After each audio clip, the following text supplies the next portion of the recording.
পাল্টে গেছে দেশের ট্রেন ভ্রমণের চিত্র। বিশেষ করে ঈদের সময় স্টেশনে যে ভোগান্তি আর শিডিউল বিপর্যয় ছিল নিত্যচিত্র, তা বদলে গেছে।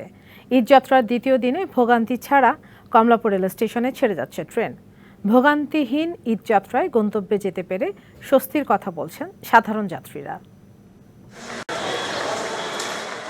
রবিবার ঈদযাত্রার দ্বিতীয় দিনে সকাল থেকে 25টি ট্রেন যথাসময়ে গন্তব্যে ছেড়ে গেছে। মধ্যরাত পর্যন্ত মোট 62টি ট্রেন দেশের বিভিন্ন গন্তব্যে ছেড়ে যাবে বলে জানিয়েছে রেলওয়ে।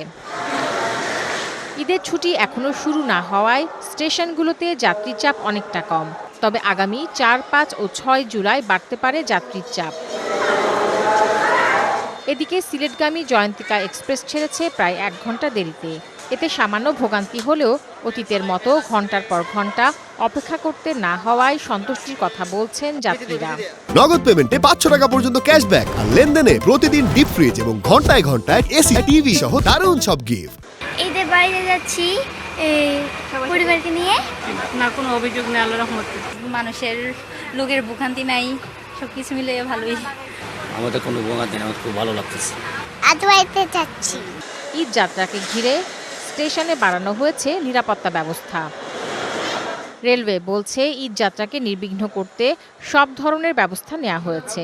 ঈদ উপলক্ষে চলবে 5 জোড়া বিশেষ ট্রেন। ধারণা করা হচ্ছে 4 এবং 5 তারিখে যাত্রীর চাপটা বাড়বে। সেটাকে কেন্দ্র করে আমরা যথাযথ ব্যবস্থা গ্রহণ করেছি আর কি, নিরাপত্তা বিষয় এবং আদারওয়াইজ যে বিনা টিকিটের যাত্রী প্রতিরোধ, ছাদে ভ্রমণ প্রতিরোধ। Tahsina Jessy, DBC news, Dhaka.